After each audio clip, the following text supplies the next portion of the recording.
Welcome to Take 5, your 5-minute inspirational message from Solid Rock Drogheda. Over the last few days, I have been in communication with our national broadcasting station here in Ireland over some inappropriate content that was extremely offensive to Christians that they broadcast on New Year's Eve. Now, part of the process that we're dealing with is saying sorry. And there's different ways that you can say sorry. In Colossians chapter 3 and verse 13, it says, "Bear with each other and forgive one another if any of you has a grievance against someone. Forgive as the Lord forgave you." Now, for that kind of forgiveness to take place, there needs to be the step of apologizing, of saying sorry. Now, there's a way of saying sorry that means I'm not really sorry at all. In fact, it's your fault for getting offended.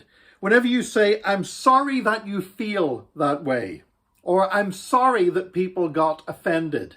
Now, basically, that's not apologizing. That's not saying, "Well, I did something wrong." That's just saying, "Well, I'm sorry if you feel that way. I did what was right, and it's your fault if you feel offended by what I did." And I guess there are times when that is appropriate, whenever we have done nothing wrong, when we've stated something that is truth. For example, if I say Jesus is the only way to God and somebody gets offended at me, I might say to them, "I'm sorry that you feel that way, but I'm not sorry that I said Jesus is the only way to God, because that is the truth. And I'll say it again, and I'll say it every opportunity I get." So the first and probably the least, the weakest way of saying sorry is to say, "I'm sorry you're offended," or "I'm sorry that you feel that way."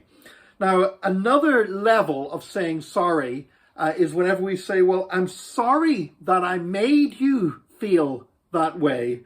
I could probably have handled it better." And I know there's times when I've done that. I know there's times when I've said something and I know that what I said was true, but the way that I said it caused needless offense. And I could have made the same point and I could have said the same thing in a way that didn't get people's backs up. So it's better than just saying, "I'm sorry that you feel that way." Whenever you say, "I'm sorry that I made you feel that way and I wish I had handled it better."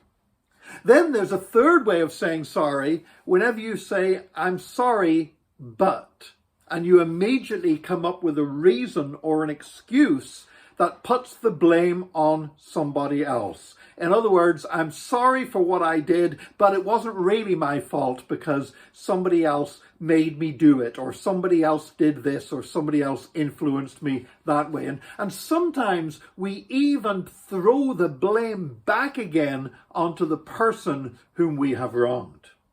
But then the fourth and the most effective way is simply to say, "I'm sorry, I was wrong." And the fact is, we all at one time or another need to say that. There are times when we are wrong. And there's nothing to be gained by pretending we were right when we were really wrong. There's nothing more pathetic than listening to somebody who knows they're in the wrong but refuses to admit it and goes round and round in self-justification. I remember teaching a group of pastors in another country, and I was talking about the whole aspect of forgiveness and saying that there are times when we need to go and we need to apologize. And one of the pastors put up his hand and he said, "But Pastor Nick, you don't understand."